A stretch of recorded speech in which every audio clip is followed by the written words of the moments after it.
What's up, guys? Welcome to another episode of Six Figures to Bigger Figures.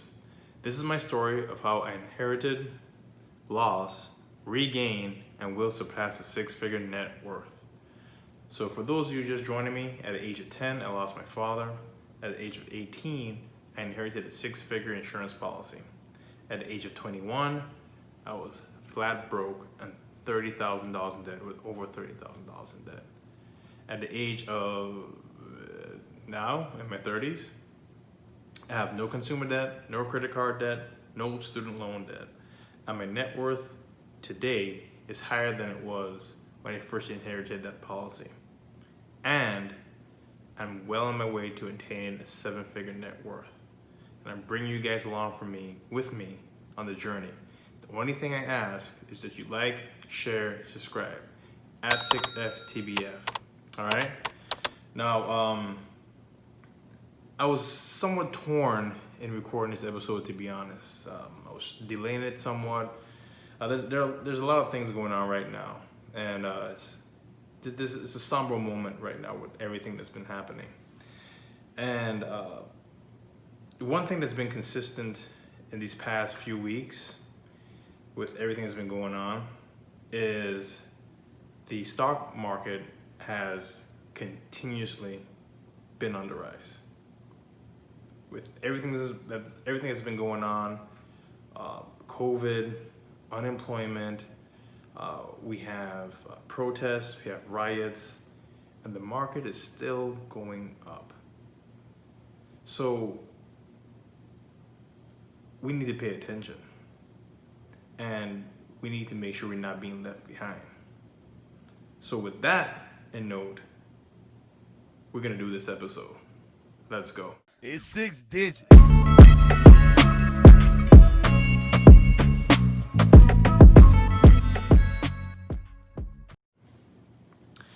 All right, so what are we talking about today? The fourth and final step I took towards financial responsibility, and that is acquiring assets, value generating assets, real assets. And the way I'm gonna go about this episode, I'm gonna tell two stories, all right? Both involving me, obviously.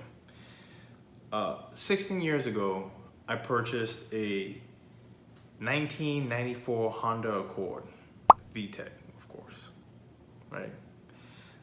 For about $3,500. I put new headers on it. That was about $600. This is some gearhead talk, y'all. Stick with me. Put a cool air intake on it. Cold air intake, that was about $200. New exhaust, that was between $600 and $800. Upgraded the sound system, put about $700 in that.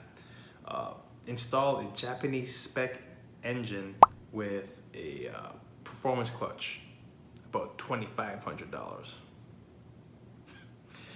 Euro lights, you name it, etc., etc., etc.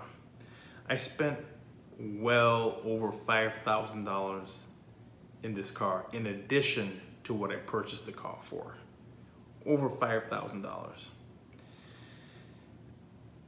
couple of years later, the motor started leaking, transmission starting to slip, the power window wasn't working, the header had a crack in it, the exhaust was starting to leak. My wife, girlfriend at the time, was embarrassed to drive the car, so she wouldn't drive the car. She didn't want to drive with me with the car. Someone broke into my car, stole my 15-inch subwoofer. Still mad about that, to be honest. And I just stopped driving the car. It was just there. And in the end, I sold that car for $500. I think that's what you call a not a good return. Okay. Now the flip side of that, well, the other story. Almost 9 years ago, about 9 years ago, I left a current job, one job, and I rolled over my balance, my 401k balance of that job, into an aggressive growth fund with a buddy of mine who was my financial advisor at the time. and I rolled it over to this growth fund, and that's it. I left it. That was about $5,161. And today, that fund is worth over $11,000. My money more than doubled. I got receipts too. Check this out. So you'll see right here my beginning account balance, right, as of November 7th to 2011. 2011, yeah. All right. 5,161.65. Withdrawals and fees about $100. Gains and declines 6,204. I mean, you guys can read, but you know, as I said, I brought my receipts. I want you guys to see this. And if you look at this little graph down here, that perforated line is essentially your net investment, like your constant. And then the solid line is the value of the investment. And you can see at some point initially, my net investment was actually higher than the value of the investment. But over time, like most stocks, you know, especially most funds, it went up and it continued to go up. In spite of everything that's gone on, I've still more than doubled my money with everything that's happened in that time period. So I want you guys to think about that. Now, a little trick, or there you say, trick of the trade. The best assets are long-term and they require, or they have delayed gratification, right? There's delayed gratification with the best assets. Now with my Honda Accord, I wanted 10 extra horsepower, immediate gratification. I had to fizzle out pretty quickly. I got a couple more decibels on my sound system, immediate gratification. But in the end, that didn't give me much. I didn't have much after that. On the flip side, this investment, I just put it in this account and forgot about it. I have not added any more money to it. I just left it alone. Delayed gratification. I give you a couple of examples, a couple more examples.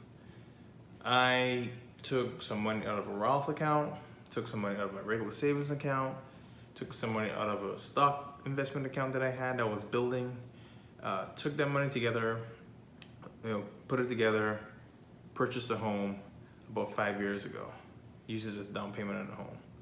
That home today is worth at least $100,000 more than what I purchased it for.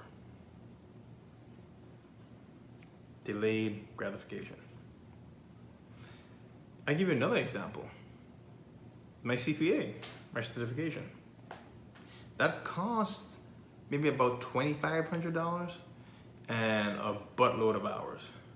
A lot of hours studying.